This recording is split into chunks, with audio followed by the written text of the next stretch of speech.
Assalamualaikum warahmatullahi wabarakatuh. Selamat datang kembali di podcast Cerita Minang Nusana. Kali ko awak nyebut judulnya Dinas PUPR temukan sampah lemari sampai coran beton. Semoga dudun sana pendengar podcast Cerita Minang satu dalam kondisi sehat selalu ya. Amin. Ya, kali ko beritanya itu datang dari Kota Padang ya Nusana ya. Jadi memang kan beberapa hari ko ada banjir gitu ya. Hujan labik yang mengakibatkan banjir gitu ya. Sehingga banyak saluran drainase yang tersumbat di sampah sehingga yang membuat banjir itu. Jadi memang aku beritahu kutip dari langgam.id, itu judulnya bersihkan drainase di Padang, Dinas PUPR temukan sampah lemari hingga coran beton gitu ya. Jadi anda mau tuh dek karena ada banjir tuh puluh lah, kita tahu kan bahwasanya ada bermasalah di sejumlah drainase itu di sana ya.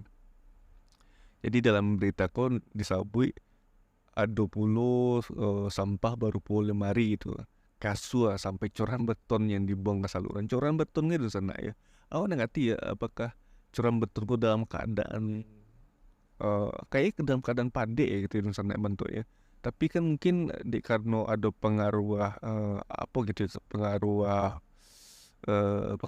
pengaruh kimia kali ya bisa disebut kayak itu, sehingga coran tadi beton tadi itu hanya sekedar coran sih gitu, tapi jadi masalah di saluran drainase. Jadi kayak coran beton tuh ya kayak melaki gitu tuh sana mungkin ya kayak gitu, jadi sehingga kan tambah di jalan bayi gitu. Jadi bisa dibilang siku Dinas PUPR Padang gitu ya, nggak hanya sampah plastik atau sisa-sisa bungkus makanan ya, tapi barang-barang yang nggak habis pak pikir bisa ada di saluran kita selalu ditemuan gitu kan. Macam lemari, triplek, ban, potongan pohon, kasua, helm, spare part kendaraan sampai ke sini buang gitu kan. Kadang-kadang ada orang gitu kan. Sudah tua dulu coran beton kan yang dibuang ke saluran drainase gitu kan. Coran beton itu adalah tali mengalir dan memenuhi saluran drainase tersebut. Kadang-kadang kan orang kok ndak habis pikir lu harus ya masuk coran beton kasinan ya buang.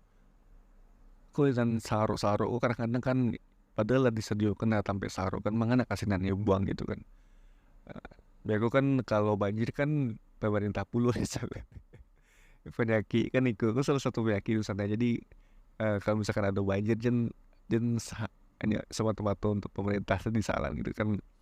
Kadang kan memang ada lah itu segelintir orang yang skala paru sih membuang saruk apole sampai ke drainase gitu ya, atau sebut benda lah gitu ya. Awak sih kadang-kadang buang saruk jangan kan di banda gitu ya, untuk buang saruk tapi jalan sih berpikir awak insyaallah misalnya sampai sejauh kok kalau awak sedang makan atau sedang di jalan gitu dan bawa saruk gitu, dalam artian awak sudah makan kan ada bukunya itu saruknya kan, awak tidak pernah membuang di tempat sampah yang di pinggir jalan tuh sana ya. Kalau misalkan ada ya, kalau misalkan ada langsung awak buang di situ, tapi kalau misalkan ada awak sakuan balik awak masukkan dalam kantong saku serawa ataupun di tas yang bawa gitu. Habis pas pas di rumah ada bak sampah kan baru masukkan. Ku yang membuang-buang di tepi banda atau di tepi jalan ataupun di banda, aku lebih ketahuan banda sih bro.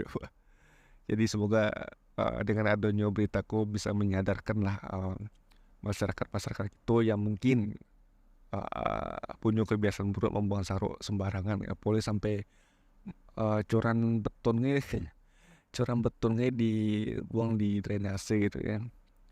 Oke, dan sana paling sekian dulu aja untuk podcast cerita Minang kali ko.